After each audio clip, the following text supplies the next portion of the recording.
kita selalu bersyukur kepada Allah Azza wa Jal karena pada kesempatan malam yang berbahagia ini kita kembali diberi kekuatan, kesempatan, taufik dan hidayah sehingga kita bisa menghadiri pengajian ini. Semoga Allah Azza wa Jal berkenan memberikan untuk kita semuanya ilmu yang bermanfaat sehingga bisa kita amalkan sebagai bekal untuk menghadap kepada Allah Jalla wa Ala. Amin ya rabbal alamin. Salawat dan taslim semoga selalu tersampaikan kepada junjungan kita Nabi besar Muhammad sallallahu alaihi wasallam, kepada seluruh keluarganya, para sahabatnya dan umatnya yang setia mengikuti tuntunannya sampai hari kiamat.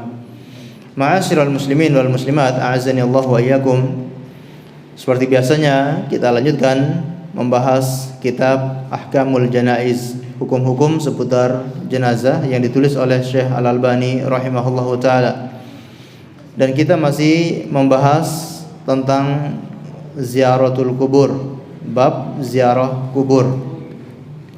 Dan poin terakhir yang sudah kita pelajari yaitu tentang membaca Al-Quran ketika ziarah kubur, alias baca Al-Quran di kuburan. Maka kata beliau, wa amma qiraatul Quran 'inda ziyaratiha famimma la asla lahu fis sunnah. Adapun membaca Al-Quran ketika ziarah kubur maka tidak ada asal usulnya dari sunnah Nabi sallallahu alaihi wasallam, alias tidak pernah dicontohkan oleh Rasulullah. Bal al ahadisu al madhkurah fil mas'alah as-sabiqah tusy'iru bi adami masru'iyatiha. Bahkan hadis-hadis yang sudah kita bawakan sebelum-sebelumnya ini menunjukkan bahwa tidak disyariatkan baca Quran di kuburan sama sekali. La fa'alaha wa idza law kanat masyru'an la fa'alaha Rasulullah sallallahu alaihi wasallam wa 'allamaha ashabahu. Seandainya baca Quran di kuburan itu disyariatkan, tentu akan dicontohkan oleh Rasulullah sallallahu alaihi wasallam dan beliau akan mengajarkan kepada para sahabatnya. La siyama waqad sa'alathu Aisyah radhiyallahu taala anha wa hiya min ahabbin nasi ilaihi sallallahu alaihi wasallam. Terutama tatkala ditanya oleh Ibunda Aisyah radhiyallahu anha. Ibunda Aisyah pernah bertanya kepada Rasulullah, kalau aku berziarah kubur, kira-kira bacaan apa yang harus saya baca? Maka tidak diajari oleh Rasulullah untuk membaca Al-Quran. Padahal Ibunda Aisyah itu orang yang paling dicintai oleh Rasulullah. Kalau orang yang paling dicintai oleh beliau bertanya tentang suatu amalan, tentu dia akan mengajarkan amalan yang pahalanya besar. Dia ingin agar orang yang dia cintai itu mendapatkan pahala. Seandainya baca Quran itu mendatangkan pahala ketika dibaca di kuburan, maka beliau sudah ajarkan kepada Ibunda Aisyah. Tapi buktinya ternyata beliau tidak ajarkan kepada Ibunda Aisyah. Amma taqulu idza zaratil kubur fa'allamaha assalam wa du'a. Ya, beliau justru mengajarkan ucapan salam kepada penghuni kubur dan doa untuk penghuni kubur. Walam yu'allimha an taqra al-Fatihah aw ghairiha minal Quran. Rasulullah tidak mengajarkan kepada Ibunda Aisyah untuk membaca surat Al-Fatihah atau surat-surat yang lain. Falau annal qira'ata kanat masru'atan lama katama dzalika anha, lima katama dzalika anha. Seandainya kalau baca Quran itu disyariatkan, kenapa Rasulullah menyembunyikan amalan tersebut? Tidak mungkin bagi seorang nabi untuk menyembunyikan sebuah ilmu, apalagi ilmu ini sedang dibutuhkan. Dari mana kita tahu ilmu ini sedang dibutuhkan? Karena ada yang bertanya. Ibunda Aisyah bertanya, doa apa, bacaan apa yang harus saya baca? Kalau seandainya tidak diajarkan oleh Rasulullah, berarti beliau menyembunyikan ilmu. Kaifa wa ta'khirul bayan an waqtil hajah. Tidak mungkin beliau mengakhirkan penjelasan padahal sedang dibutuhkan. Karena itu la yajuzu kama tuqirru fi ilmil usul, sebagaimana dipelajari dalam ilmu usul fikih.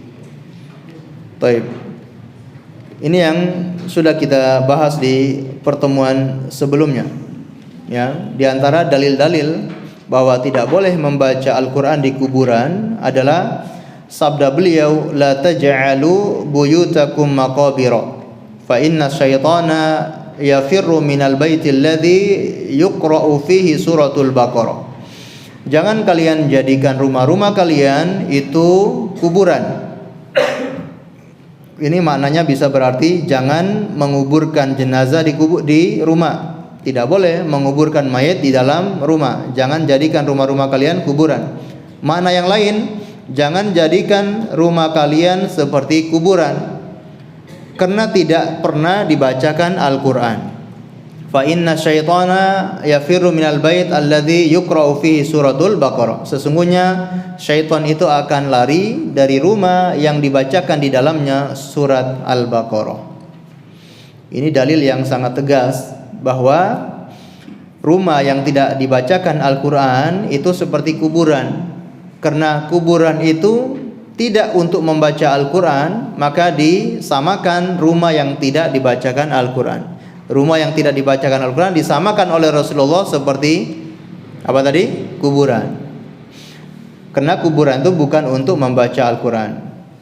Wa qad asyara Nabi sallallahu alaihi wasallam ila anna al-qubura laysat mawdi'an lil qira'ati syar'an. Dan telah diisyaratkan oleh Nabi sallallahu alaihi wasallam bahwasanya kuburan itu bukan tempat untuk membaca sama sekali, membaca Al-Quran. Falidzalika hadda ala qiraatil Quran fil buyut. Oleh karenanya beliau menasihatkan agar kita membaca Al-Quran di rumah-rumah. Wa naha an ja'aliha al-maqabir allati la yuqra'u fiha. Dan melarang jangan jadikan rumah itu seperti kuburan yang tidak pernah dibacakan Al-Quran di dalamnya. Kama asyara fil hadisil akhar ila annaha laysat mawdi'an lis-salati aidan. Sebagaimana juga dijelaskan dalam hadis yang lain bahwasanya rumah itu jangan jadikan seperti kuburan alias tidak pernah dipakai untuk sholat. Rumah yang tidak dipakai untuk sholat di dalamnya itu juga seperti kuburan, menunjukkan bahwa apa? Kuburan itu bukan tempat untuk sholat, ya, bukan tempat untuk sholat, kecuali sholat jenazah. Ini mungkin sudah kita terangkan di sebelum-sebelumnya. Kalau sholat jenazah tidak masalah disolatkan di kuburan. Tapi sholat yang ada ruku dan sujud, sholat 5 waktu maupun sholat-sholat sunnah tidak boleh dikerjakan di kuburan. Menghadap ke arah kubur saja kalau tidak ada penghalangnya tidak dibolehkan. Ya. Wa huwa qauluhu sallu fi buyutikum wa la tattakhiduha qubura. Sebagaimana sabda beliau, salatlah di dalam rumah-rumah kalian dan jangan jadikan rumah kalian itu kuburan.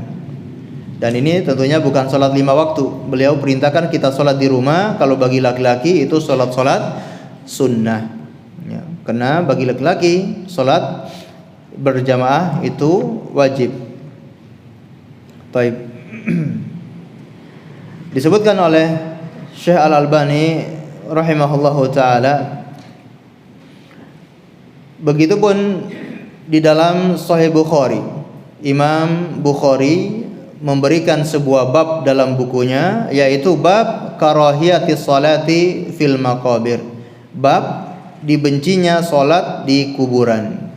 Fa asyara bihi ila anna haditsa Ibnu Umar yufidu karahiyatas salati fil maqabir. Beliau membawakan hadis dari Ibnu Umar yang menunjukkan bahwasanya dibencinya salat di kuburan.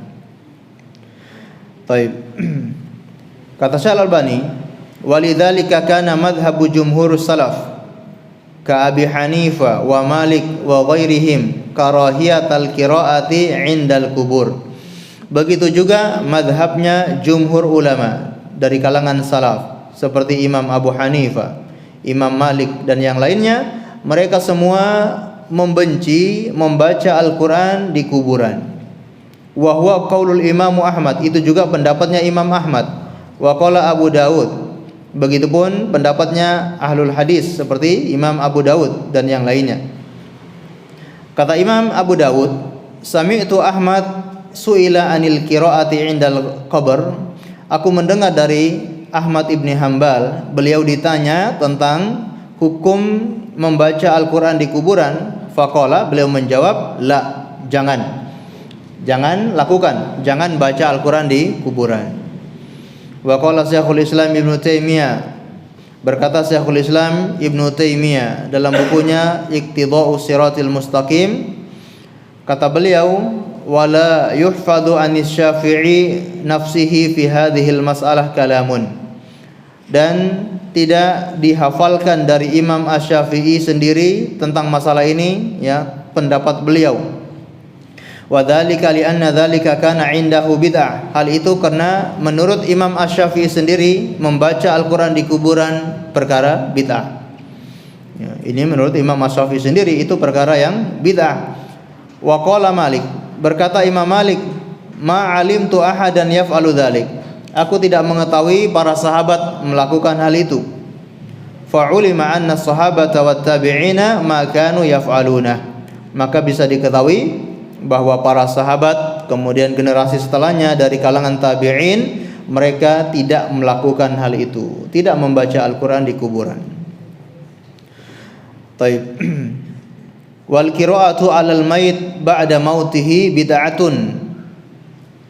Adapun membaca Al-Qur'an kepada si mayit setelah meninggalnya, maka itu termasuk perkara bid'ah.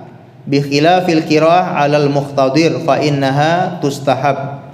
Adapun membaca kepada orang yang sedang sakaratul maut, maka ini dianjurkan, ya, tustahab. Meskipun menurut beliau sendiri hadisnya hadis yang kurang kuat tentang membaca Al-Qur'an di sisi orang yang sedang sakaratul maut. Ya, iqra'u mautakum yasinan, ya, yaitu bacalah untuk orang yang akan meninggal di antara kalian surat Yasin, ya. Meskipun pandangan beliau sendiri itu hadis yang kurang kuat, namun memang di sana ada sebagian pendapat dari kalangan ulama membolehkan membaca surat Yasin. Tapi untuk siapa? Orang yang sedang sakaratul maut, bukan untuk orang yang sudah meninggal dunia. Kalau yang sudah meninggal dunia, maka ini bid'ah, perkara yang baru. Nah, di sini beliau menukilkan ada pandangan lain sebagaimana dibawakan oleh Imam Ibnul Qayyim Al-Jauziyah dalam kitabnya Ar-Ruh. Ya, Imam Ibnul Qayyim membawakan sebuah riwayat yang menerangkan bahwa Imam Ahmad Ibni Hanbal melarang orang membaca Al-Qur'an di sisi kuburan. Namun begitu ditanyakan kepada Imam Ahmad bin Hanbal, atau orang yang meriwayatkan ini mengatakan bahwasanya orang yang membaca Al-Qur'an di sisi kuburan itu dia meriwayatkan hadis yang sahih, ya, dia mendengar hadis yang sahih. Ya, sami'tu Ibnu Umar yusi bidzalik. Aku mendengar Ibnu Umar mewasiatkan untuk itu. Ibnu Umar mewasiatkan untuk baca Al-Qur'an di kuburan. Faqala lahu Ahmad, maka Imam Ahmad mengatakan, farji wa qul lirrajul yaqra. Maka kembalikan kepada orang itu, suruh dia untuk membaca. Jadi awalnya Imam Ahmad melarang orang itu membaca Al-Qur'an di kuburan. Begitu diterangkan kepada Imam Ahmad bahwa beliau ini mendengar dari Ibnu Umar memberi wasiat seperti itu, maka Imam Ahmad menyuruh orang ini kembali dan perintahkan orang tadi untuk membaca Al-Qur'an di kuburan.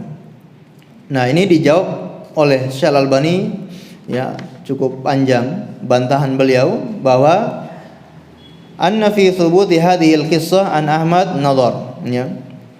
Kisah ini, ya, diriwayatkan dari Imam Ahmad ini perlu ditinjau ulang. Ya, artinya ada yang perlu ditinjau ulang. Lianna Syekh Al-Khalal Al-Hasan Ibni Ahmad Al-Warraq lam ajid lahu tarjamah fihi indi al-an min kutubir rijal. Karena beliau membaca dalam buku-buku biografi para ulama periwayat hadis, beliau tidak menemukan orang ini sama sekali, yaitu Al-Khalal Al-Hasan Ibni Ahmad Al-Warraq, ya. Beliau Syekh Al-Albani tidak menemukannya dalam buku-buku biografi para ulama periwayat hadis. Baik. Kemudian kata beliau, annahu in sabata dzalika anhu fa innahu akhassu mimma rawahu Abu Daud. Ya, wa yuntaju minal jam'i baina riwayatain anhu anna madhhabahu karahatu al-qira'ah inda qabri illa inda dafn. Seandainya itu memang benar dari riwayat dari Imam Ahmad ibni Hambal, maka ada riwayat yang lain dari Abu Dawud yang menerangkan bahwa Imam Ahmad membenci membaca Al-Quran di kuburan. Maka digabungkan kedua perkara ini, bahwa madhab beliau yaitu membenci orang yang membaca Al-Quran di sisi kuburan setelah dikuburkan. Adapun yang sedang sakaratul maut maka membolehkan hal itu. Taib. Dan ini masih banyak bantahan dari Syekh Al-Albani rahimahullahu taala, yang mana menunjukkan bahwasanya riwayat yang dibawakan oleh Imam Ibnul Qayyim dalam kitabnya Ar-Ruh itu lemah, tidak bisa dipakai untuk hujjah. Taib. Begitupun disebutkan asar dari Imam Ibnul Qayyim Al-Jauziyah, wa dzakarul Khalal an Sya'bi qala kanat al-ansar idza mata lahumul mayit ikhtalafu ila qabrihi yaqra'una al-Qur'an. Dari Khalal dari Sya'bi berkata bahwasanya sahabat Ansor apabila ada yang meninggal di antara mereka, mereka bergantian ke kuburannya untuk membaca Al-Qur'an. Taib. Fa nahnu fi syakki min thubuti dzalik an Sya'bi. Kata Syekh Al-Albani, ya kami meragukan itu. Riwayat dari Asy-Sya'bi dengan lafaz seperti itu. Ya, karena ada lafaz yang lain, kanat al-ansar yaqra'una indal mait suratul Baqarah. Sesungguhnya sebagian sahabat Ansar membacakan di sisi mayit itu surat Al-Baqarah. Nah, disebutkan juga dalam riwayat yang lain, fi babi ma yaqulul insan fi maradil maut wa ma yuqra'u indahu. Yang dimaksud dengan para sahabat Ansar itu membaca Al-Quran di sisi mayit adalah ketika sedang maradil maut, ketika sedang sakit, yaitu sakaratul maut.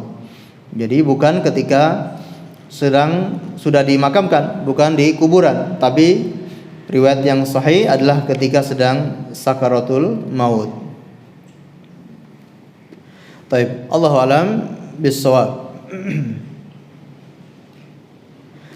Wa amma hadisu man marra bil maqabir fa qara'a qul huwallahu ahad 11 marrat thumma wahaba ajrahu lil amwat u'tiya min ajri bi'adadil amwat. Sebagian pendapat mengatakan barang siapa yang melewati kuburan kemudian membaca qul huwallahu ahad alias surat Al-Ikhlas sebanyak 11 kali, lalu dia hadiahkan surat Al-Ikhlas itu pahalanya untuk orang-orang yang meninggal dunia, u'tiya minal ajri bi'adadil amwat, akan diberi pahala sebanyak orang-orang yang ada di kuburan, orang-orang yang meninggal dunia di kuburan. Kata beliau, fahuwa hadisun batilun maudhu'. Ini hadis yang batil, hadis palsu. Ya, jangan dipercaya kalau ada yang mengatakan demikian. Taib. Ataupun ya ada riwayat yang lain. Rawahu Abu Muhammad Al-Khalal fil qiraati 'alal kubur, ya. Ad-Dailimi fi nuskhati Abdullah ibni Ahmad ibni Amir. Taib. Kita lanjut, poin berikutnya adalah wa yajuzu raf'ul yadain fid du'ai laha. Dibolehkan mengangkat kedua tangan untuk mendoakan si mayit. Jadi kalau datang ke kuburan kemudian mendoakan si mayit, kata beliau dibolehkan untuk mengangkat kedua tangan. Mengangkat kedua tangan itu bagaimana? Ya, apakah seperti berdoa begini? Atau sebagian mengatakan kalau untuk memberikan salam bisa berupa mengangkatkan tangan begini untuk memberikan salam, ya. Assalamualaikum ya ahla diyar. Ya. Kalau untuk berdoa, ya, juga dengan mengangkat tangan sebagaimana orang berdoa. Baik. Namun yang dimaksudkan oleh beliau di sini adalah mengangkat tangan sebagaimana orang berdoa. Sebagaimana hadis Aisyah radhiyallahu anha berkata, kharaja Rasulullah sallallahu alaihi wasallam dzata lailatin fa arsaltu barirah fi atharihi litandura aina dhahaba. Suatu malam Rasulullah SAW keluar, maka aku mengutus Barirah, yaitu mantan budak beliau, atau beliau memerdekakan sang budak ini sehingga beliau itu dianggap menjadi maulanya, yaitu mantan budaknya Ibunda Aisyah. Beliau mengutus Barirah untuk mengikuti Rasulullah SAW, untuk melihat kemana beliau ini akan pergi. Qalat, Barirah mengatakan, salaka nahwa Baqi al-Gharqad. Rasulullah berjalan menuju kuburan Baqi al-Gharqad. Fa waqafa fi adnal Baqi thumma rafa'a yadayhi. Beliau berhenti di dekat kuburan Baqi lalu mengangkat kedua tangannya. Thumma in sarafa. Kemudian selesai berdoa beliau kembali. Faraja'at ilayya Barirah. Maka Barirah pulang menemui saya. Fa akhbaratni falamma asbahtu sa'altuhu. Lalu mengabarkan kepadaku. Begitu pagi harinya aku bertanya kepada Rasulullah. Fa qultu ya Rasulullah aina kharajta al-laila? Wahai Rasulullah, semalam kamu pergi kemana? Padahal dia udah tahu semalam itu Rasulullah pergi ke Baqi. Tapi beliau penasaran bagaimana jawaban Rasulullah. Qala bu'ithtu ila ahlil Baqi liusalli alaihim. Aku diperintahkan untuk pergi ke kuburan Baqi agar mendoakan mereka. Liusalli maksudnya untuk mendoakan, bukan untuk mensolati mereka. Karena solat dalam bahasa Arab maknanya adalah doa. Baik, ini dalil bahwa dianjurkan untuk mengangkat tangan ketika mendoakan orang-orang yang ada di kuburan. Baik. Namun para ulama berbeda pendapat, apakah boleh mengangkat tangan atau berdoa sambil mengangkat tangan menghadap ke kuburan? Apakah menghadap ke kuburan atau menghadap ke arah kiblat? Kalau seandainya kuburannya itu satu arah dengan kiblat, ya ini aman, tidak jadi masalah. Yang jadi masalah kalau seandainya kuburannya mungkin di belakang arah kiblat atau di samping arah kiblat. Apakah kita berdoa ini menghadap ke kuburan atau menghadap ke arah kiblat? Ini yang akan dibahas oleh beliau di poin yang selanjutnya. Kata beliau, walakinnahu la yastaqbilul qubura hina du'a ilaha. Akan tetapi tidak boleh menghadap ke kuburan ketika mendoakan mereka. Bal al-Ka'bah. Akan tetapi yang menghadapnya adalah ke arah Ka'bah. Linahyihi sallallahu alaihi wasallam anis salati ilal kubur kama sayati. Sebagaimana larangan Rasulullah salat menghadap kuburan. Ya, sebagaimana dalil yang akan dibahas oleh beliau. Wa du'a'u mukhus salat wa lubbuha. Adapun doa itu adalah intisarinya salat. Isinya salat itu ya doa. Kama huwa ma'ruf falahu hukmuha. Sebagaimana yang sudah diketahui, dan doa itu hukumnya sama seperti hukum salat. Waqad qala sallallahu alaihi wasallam, Rasulullah pernah bersabda, ad-du'a'u huwal ibadah. Doa itu adalah ibadah. Kemudian beliau membaca ayat wa qala rabbukum ud'uni astajib lakum. Dan berkata wa qala rabbukum berkata Rabb kalian ud'uni berdoalah kepadaku astajib lakum. Aku akan ampuni, aku akan ijabahi doa-doa kalian. Jadi menurut pandangan Syekh Al-Albani rahimahullah, beliau berpandangan bahwa tidak boleh doa menghadap ke kuburan. Dalilnya apa? Dalilnya adalah qiyas dengan salat. Sebagaimana kita dilarang salat menghadap kuburan, begitupun doa tidak boleh kita menghadap kuburan. Karena doa itu sendiri adalah intisarinya salat. Ini yang menjadi pegangan Syekh Al-Albani rahimahullah. Namun ini termasuk perkara yang diperselisihkan oleh para ulama dan termasuk perkara ijtihadiyah, perkara yang ijtihad. Karena tidak ada dalil yang sharih yang melarang hal tersebut.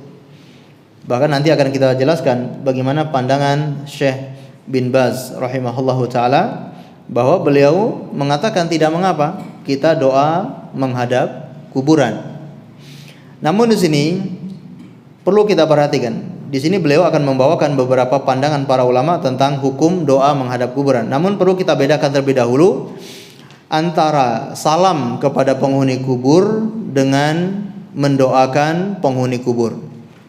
Kalau salam kepada penghuni kubur, ini yang ma'ruf, yang sudah kita kenal, yaitu assalamualaikum ya ahla diyar, ya, sambil ya isinya juga termasuk doa. Dari salam itu juga isinya doa.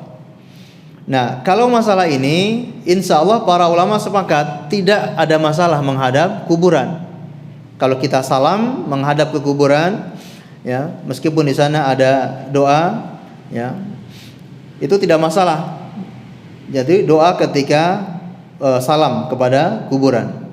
Yang dipermasalahkan itu adalah ketika kita mengangkat tangan atau kita ingin mendoakan si mayit, ya, kita mendoakan ya Allah ampuni rahmati dia ya Allah, atau kita berdoa untuk diri sendiri juga, ya, kita berlindung kepada Allah, minta ampunan, minta rahmat dari Allah Subhanahu wa taala. Nah, doa seperti inilah yang dibahas oleh para ulama, boleh atau tidak menghadap ke kuburan.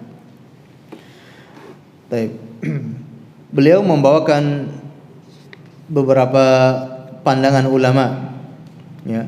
Qultu, kata beliau, fa idza kana du'a min a'dhamil ibadah fa kaifa yatawajjahu bihi ila ghairi jihati allati amara biistiqbaliha fi shalat. Apabila doa itu termasuk ibadah yang sangat agung, bagaimana mungkin kita menghadapkan wajah ke arah yang bukan arah kita salat? Kalau doa itu memang ibadah yang sangat agung, kenapa kita tidak menghadapkan wajah atau menghadap ke arah di mana arah kita salat? Walidzalika kana minal muqarrari 'indal ulama al-muhaqqiqin annahu la yustaqbal bidu'a illa ma yustaqbal bis salat. Oleh karenanya pendapat yang ditetapkan oleh para ulama al-muhaqqiqin yang mentahqiq, mereka yang meneliti hadis, yaitu la yustaqbal bidu'a illa ma yustaqbal bis salat. Tidak menghadap ketika berdoa ke arah kecuali ke arah ketika salat. Yaitu ke arah mana? Ketika kita salat menghadap ke arah Ka'bah, maka berdoa pun harusnya menghadap ke arah Ka'bah, menghadap ke arah kiblat. Ya, bukan menghadap ke kuburan. Qala Syekhul Islam Ibnu Taimiyah rahimahullahu taala, berkata Syekhul Islam Ibnu Taimiyah rahimahullah, hadza aslun mustaqirun annahu la yustahab ad-du'a ad-da'i lid-da'i ay yastaqbila illa ma yustahabu ay yusalli ilayya. Ini adalah dasar yang ditetapkan bahwasanya tidak dianjurkan bagi orang yang berdoa untuk menghadap, kecuali dianjurkan menghadap kemana dia salat, yaitu menghadap kiblat. Ala tara anna rajula lamma nuhiya anis salat ila jihatil masyriq wa ghairiha fa innahu yunha ay yataharra istiqbaliha waqta du'a. Sebagaimana kamu tahu, orang itu dilarang kalau salat menghadap ke arah timur ataupun ke arah yang lainnya. Begitupun orang yang berdoa, ya, dilarang untuk menghadap ke arah yang lain. Wa minan nas man yataharra waqta du'aihi istiqbalil jiha allati yakunu fiha rajul as-salih. Nah, bahkan sebagian orang ketika berdoa dia menghadap ke arah yang mana di situ arahnya orang soleh. Kalau ke arah sini, ya, ke arahnya kuburan orang-orang soleh, maka dia arahkan pandangannya, wajahnya ketika berdoa ke arah tersebut. Sawa'un kana fil masyriq au ghairi. Adapun apakah itu ke arah timur ataupun yang lainnya. Wa hadza dhalalun bayyin, ini kesesatan yang nyata. Wa syarrun wadihun, dan keburukan yang jelas. Kama anna ba'dhan nas yamtani'u min istidbaril jiha allati fiha ba'du sholihin. Bahkan sebagian orang tidak mau membelakangi arah kalau memang di belakang itu ada orang-orang soleh. Maksudnya di arah kuburannya orang-orang soleh, mereka tidak mau membelakanginya. Wa huwa yastadbirul jiha allati fiha baitullah. Bahkan dia justru membelakangi kiblat. Dia lebih mementingkan menghadap kuburan orang soleh daripada menghadap ke arah kiblat. Wa qabru Rasulillah sallallahu alaihi wasallam wa kullu hadhil asya minal bid'ah.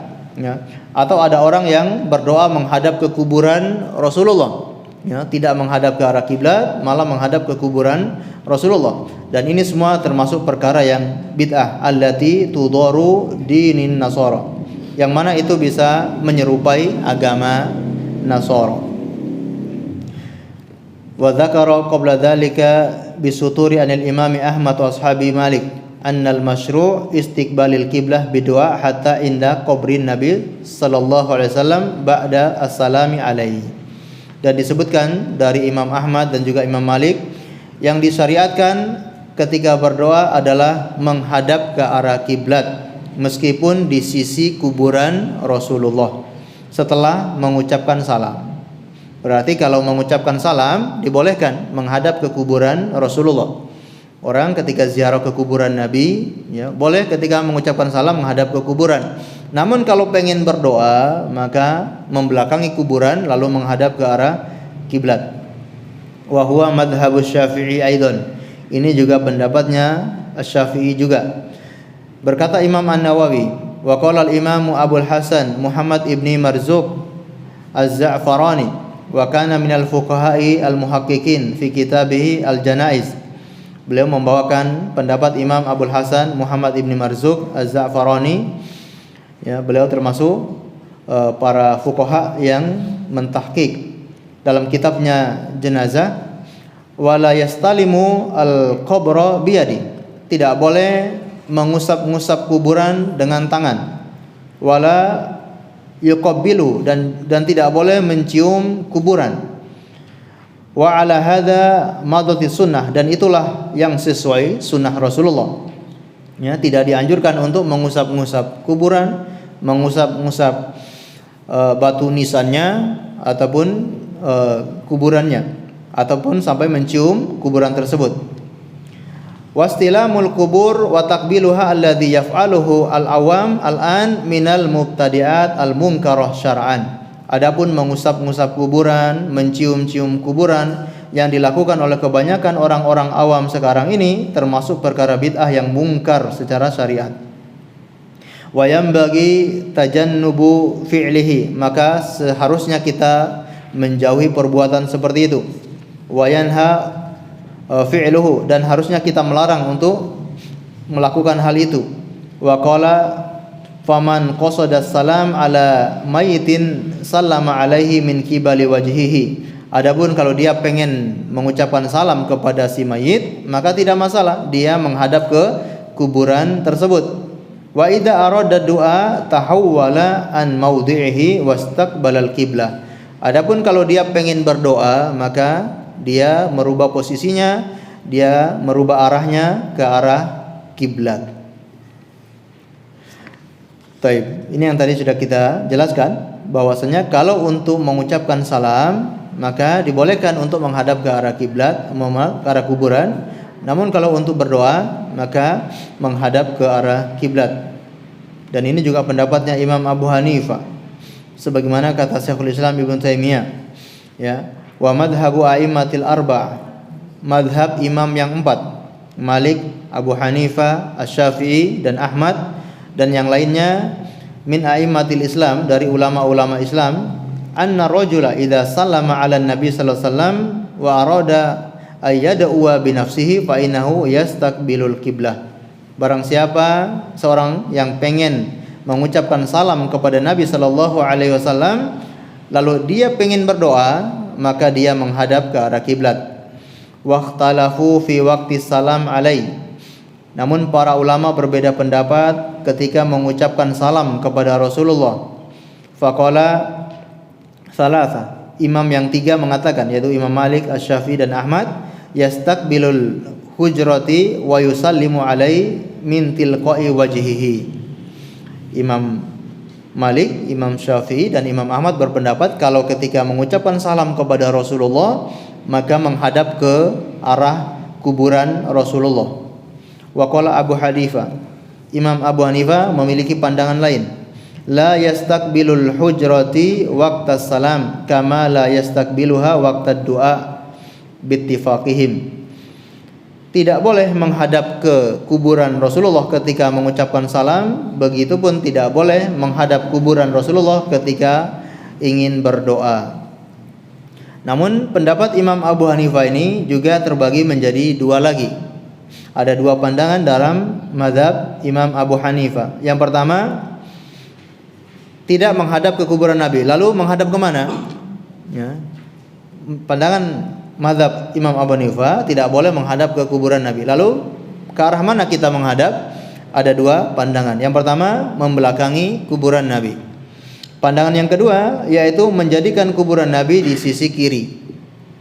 Ini tentunya orang sedang berada di Raudhah, ya, dia berada di Raudhah, kuburan Rasulullah atau kamar yang di dalamnya ada kuburan Rasulullah itu berada di sisi kiri.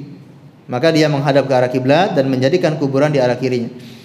Ataupun kalau dia berada di depan kuburan Rasulullah, maka dia membelakangi kuburan Rasulullah sallallahu alaihi wasallam. Sebagaimana yang sudah kita singgung tadi bahwa di antara fatwa Syekh bin Baz rahimahullahu taala ketika beliau ditanya, kata beliau, la yunha anhu, ya, apakah boleh seseorang berdoa menghadap kuburan? Kata Syekh bin Baz, la yunha anhu, tidak dilarang berdoa menghadap kuburan. Bal yud'a lil mayit sawa'un istiqbalil qiblah au istiqbalil qabr. Ya, dianjurkan untuk berdoa untuk si mayit apakah menghadap ke arah kiblat atau menghadap ke kuburan. Li'anna Nabi sallallahu alaihi wasallam waqafa 'alal qabri ba'da dafni wa qala. Dalilnya karena Nabi sallallahu alaihi wasallam pernah berdiri di hadapan kuburan setelah menguburkan jenazah. Lalu beliau bersabda, istaghfiru li akhikum was'alu lahu at-tathbit fa innahu al-an yus'al.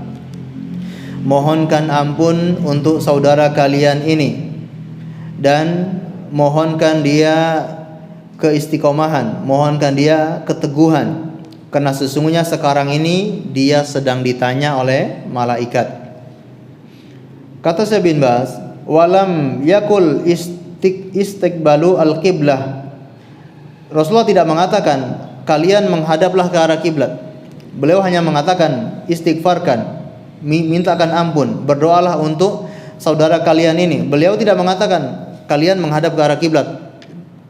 Nah, ini menunjukkan bahwasanya tidak mengapa menghadap ke kuburan ketika mendoakan si mayit. Fakulluhu jaiz sawa'un istiqbalul qiblah au istiqbalul qabr, ya, dua-duanya boleh, ya, menghadap ke kuburan ataupun menghadap ke arah kiblat.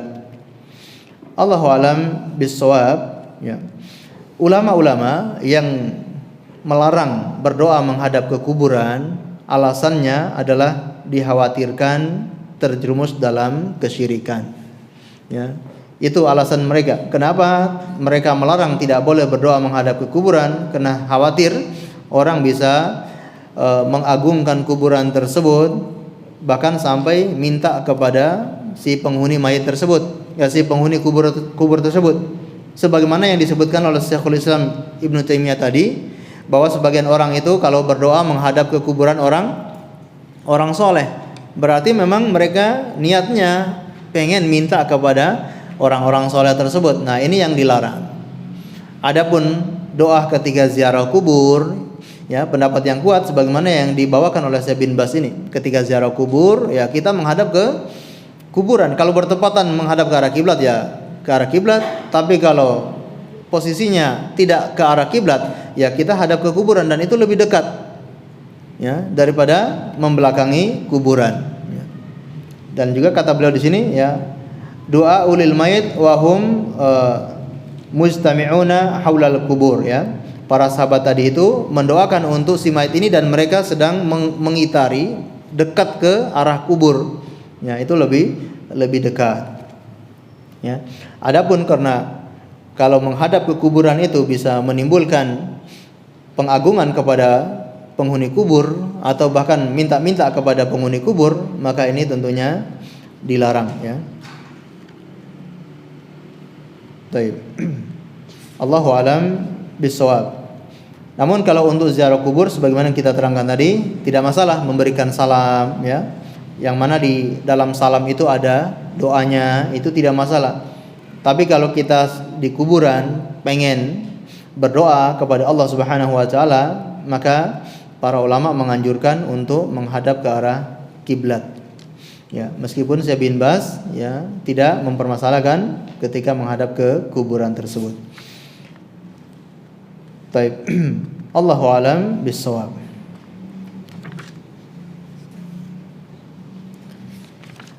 Kita lanjutkan poin berikutnya.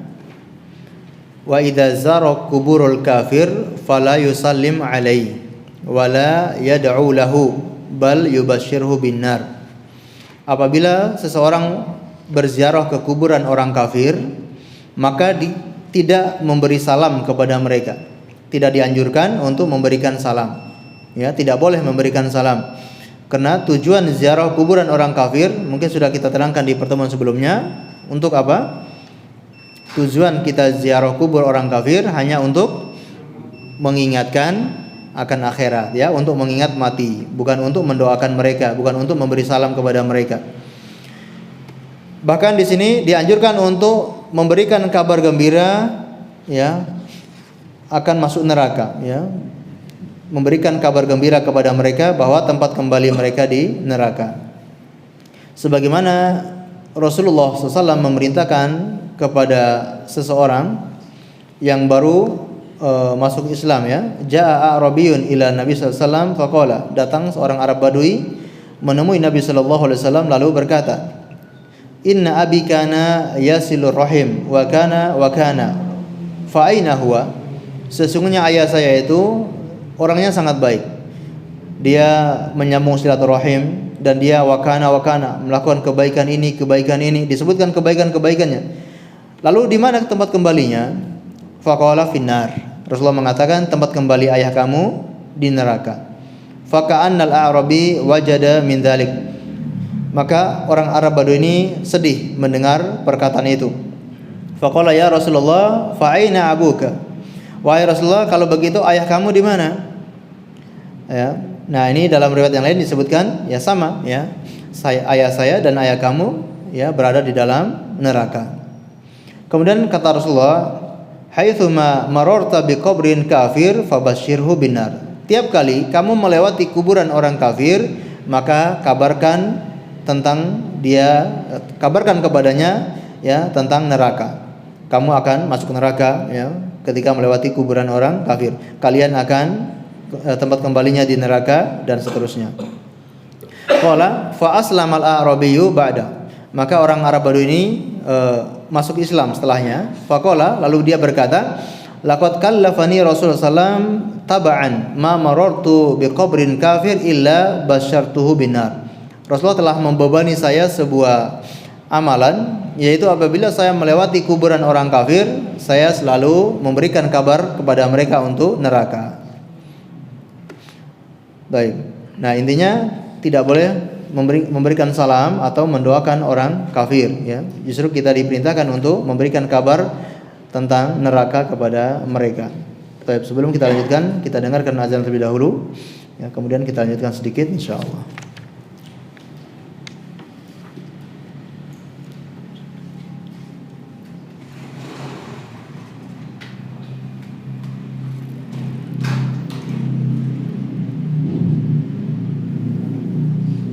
Allah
Baik.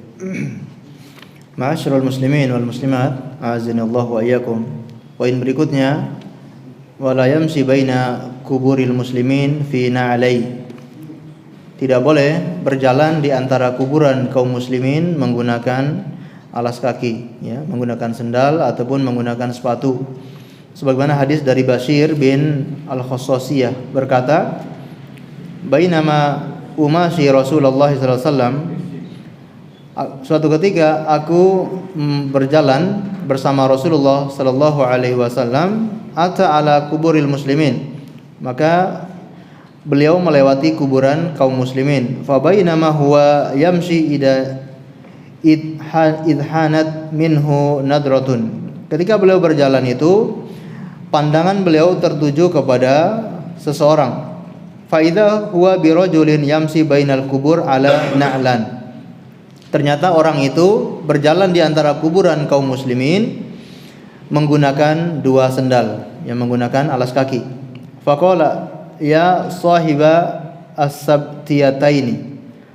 As-sabtiyataini. Nah, wahai orang yang memakai dua sendal, alki sabtiyataika, lepas kedua sendal kamu itu. Fanadhara, orang ini pun melihat. Ketika beliau melihat ternyata yang berkata itu adalah Rasulullah, fa khala'a na'lai, maka beliau pun langsung melepas sendalnya. Farama biha, ya, bahkan langsung membuang sendal itu. Karena dilarang oleh Rasulullah, beliau langsung membuang sendalnya. Taib, ini menjadi dalil, ya, bahwasanya tidak boleh berjalan melewati kuburan, ya, berjalan di dalam kuburan itu, antara kuburan-kuburan. Namun kalau di dalam kuburan itu ada lorong, ada jalur, ada jalannya, ya ini tidak masalah. Tapi kalau melewati kuburan-kuburan, nah ini dianjurkan untuk melepaskan sendal. Nah, di sini ada pandangan lain dari Imam Ibnu Hazm rahimahullahu taala. Kata Imam Ibnu Hazm, yang dilarang itu cuma jenis sendal tertentu. Yang disebutkan dalam hadis ini, sendal itu jenisnya asyabtiyataini. Sendal, ya mungkin sendal apa di zaman dulu, sendal yang katanya yang ada bulu-bulunya, ya. Allahu alam sendal seperti apa ini. Ada jenis sendal yang namanya sabtiyataini. Nah, kata Imam Ibnu Hazm, yang dilarang oleh Rasulullah itu jenis sendal yang ini saja. Kalau sendal yang selain daripada ini, maka boleh.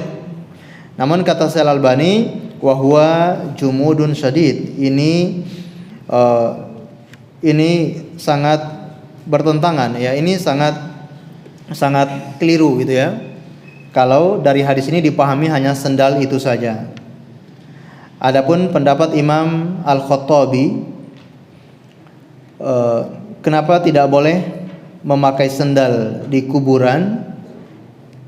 Karena akan menimbulkan kesombongan, ya. Memakai sendal di kuburan itu akan membuat sombong. Fa innahu muta'aqqabun bi anna Ibnu Umar kana yalbisu an-ni'al as-sabtiyah. Kata Imam Al-Khattabi bahwa kenapa dilarang pakai sendal jenis ini, yaitu sendal sibtiyah, karena sendal itu bisa membuat orang itu sombong. Nah, kata Syekh Al-Albani, bisa dijawab dengan perbuatan Ibnu Umar, bahwasanya Ibnu Umar juga pernah memakai sendal yang jenis ini, ya. Kemudian dia wa yaqulu inna nabiyya sallallahu alaihi wasallam kana yalbisuha, bahkan Rasulullah juga pernah memakai sendal yang jenis ini. Wa huwa hadisun sahih, dan itu hadis yang sahih. Jadi berarti alasan kenapa tidak boleh memakai sendal bukan karena kesombongan, ya, berarti karena ada alasan yang lain. Nah, Imam At-Tahawiyah memberikan alasan kenapa tidak boleh pakai sendal itu. Yuhmalu nahyur rajuli al-madhkur ala annahu kana fi na'lai qadarun. Ya, bisa dimaknai bahwa kenapa Nabi melarang orang itu memakai sendal, karena bisa jadi di dalam sendalnya itu atau di bawah sendalnya itu ada kotoran, ada najis. Faqad kana Nabi sallallahu alaihi wasallam yusalli fi na'lai ma lam yara fihi ma ada. Sebagaimana Nabi SAW, beliau sholat dengan memakai sendal selagi sendal itu tidak ada najis, tidak ada kotoran. Maka kata Syalbani, wa hadzal ihtimal ba'id. Ini kemungkinan yang sangat jauh. Ya. Nabi melarang gara-gara di situ ada kotoran. Ya, ini sangat jauh. Ya. Yang betul kata Syalbani apa? Wa annahu wal aqrab anna an-nabiyya sallallahu alaihi wasallam wal aqrab anna an-nahya min babil ihtiram al-mauta. Yang lebih dekat adalah larangan itu karena untuk memuliakan orang-orang yang mati. Kenapa dilarang menggunakan sendal? Alasannya untuk memuliakan para penghuni kubur, ya. Untuk menghormati mereka. Ya, ini alasannya. Allah alam bisawab. Ini poinnya masih ada beberapa, namun kita cukupkan sampai di sini. Mudah-mudahan bisa bermanfaat untuk kita semuanya. Ya, Allah alam bisawab. Sebelum kita akhiri, mungkin ada yang ditanyakan. Sampun. Ayo. Kemudian masyarakat kan punya tradisi nyekar, ziarah nyekar. Nah, mereka itu meyakini ketika ziarah itu mereka melakukan bunga yang mereka meyakini mayit itu akan dijadikan siksanya sampai bunga itu layu. Mereka berdalil dengan hadis ini, hadis yang Nabi pernah meletakkan pelepah kurma di atas makam seorang muslim dan Nabi mengatakan akan sisanya akan diringankan sampai pelepah itu layu. Gimana Ustaz? Nah, menabur bunga, ya, atau bahkan sebagian daerah atau sebagian negara bukan bunga, ya, tapi betul-betul pelepah kurmanya langsung. Kalau mau makamkan harus pakai pelepah kurma karena mencontoh Nabi tadi itu. Nah, sebetulnya itu ada pembahasan di poin berikutnya, ya. Di poin berikutnya beliau akan membahas masalah ini di poin terakhir, ya. Namun kita jawab bahwasanya ini khusus untuk Rasulullah. Perkara ini khusus Rasulullah. Dari mana kita tahu kalau ini khusus Rasulullah? Yang pertama, yang tahu orang itu disiksa sama enggak disiksa hanyalah Rasulullah. Karena ini masalah gaib. Kita enggak tahu di dalam kubur itu sedang disiksa atau tidak disiksa. Kalau kita menabur bunga dengan alasan untuk meringankan siksaan, berarti kita suuzon sama orang yang ada di kuburan itu. Berarti kita menganggap dia sedang disiksa, padahal kita nggak tahu dia ini sedang disiksa atau sedang dapat nikmat malahan. Nah, kita naburin bunga dengan alasan untuk meringankan siksanya, justru dia sedang dapat nikmat. Berarti kita suudzon sama dia. Ini yang pertama. Yang kedua, bukti kalau ini khususan Rasulullah. Sepeninggalan Rasulullah, para sahabat tidak pernah ada yang mencontoh hal itu. Kalau ini memang berlaku untuk semua orang, ya, setiap ada yang meninggal, ya harus ditancapkan pelepah kurma, karena itu sangat bermanfaat, ya. Masih selagi dia masih basah, masih bisa mengurangi siksaannya sampai ini kering, pelepah kurma ini kering. Nah, ini kan sangat bermanfaat sekali, sangat berguna. Kenapa para sahabat itu tidak melakukan hal itu? Ini membuktikan bahwa ini kekhususan Rasulullah sallallahu alaihi wasallam. Maka tidak bisa, ya, kita mencontoh hal itu dengan beralasan untuk meringankan siksaan orang yang meninggal dunia, apalagi sampai disiram, bahkan sampai menyiram air. Rasulullah menyiram air di atas kuburan itu bukan untuk mendinginkan si mayit, tapi untuk memadatkan tanah, ya. Beliau menyiramkan air di atas kuburan anaknya Ibrahim karena khawatir digali sama serigala atau anjing, maka disiram air biar padat tanahnya, ya. Nah, sebagian orang kadang nyekar, bawa kembang, bawa air, ya, disiram, kemudian baca Yasin di sampingnya. Nah, ini semua nanti akan dijelaskan oleh Syalbani termasuk perkara yang bid'ah mungkarah, ya, bid'ah yang mungkar, yang wajib bagi para ulama, para kiai untuk mengingatkan umat jangan seperti itu. Ziarah kubur sebagaimana yang dicontohkan oleh Rasulullah, simple. Datang ke kuburan, ucapkan salam, doakan, selesai, ingat akhirat, sudah, ya, nggak perlu pakai nyekar. Nanti yang jualan bunga nggak laku, ya, itu urusan lain. Nanti berarti masuk ke bisnis itu, ya. Allahu a'lam bishawab. Apakah boleh kita mendatangi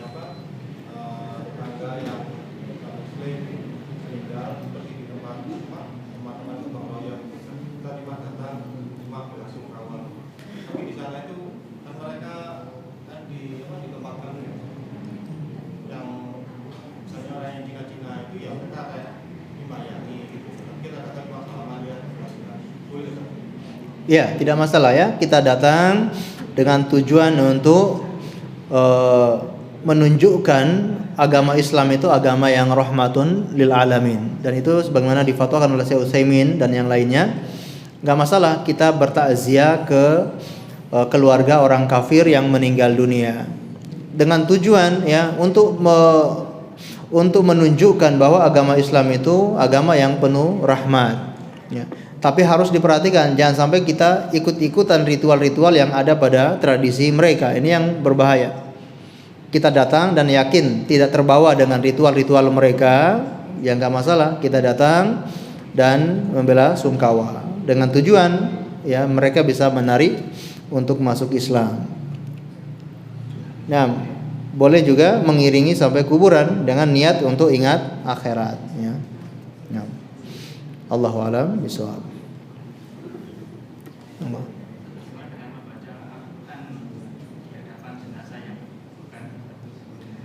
Membaca Al-Quran di hadapan jenazah yang belum dikuburkan. Nah, sama ya, disebutkan oleh Syekh Al-Albani ini termasuk perkara yang tidak dianjurkan ya. Hadis-hadis seputar membaca Al-Quran kepada si mayit semuanya lemah ya.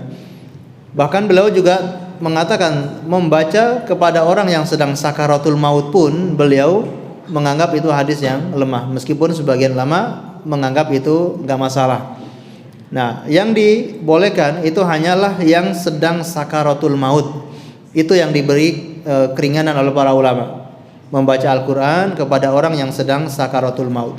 Adapun ketika sudah wafat, maka tidak ada perintah satupun atau hadis satupun yang sahih yang menganjurkan untuk hal itu. Sebagaimana yang kita bawakan tadi, ya hadis-hadis yang menerangkan dari Imam Ahmad ataupun dari Ibnu Umar, dari kaum Ansor yang bolak-balik membaca Al-Quran di kuburan, itu semua riwayatnya adalah riwayat yang lemah ya.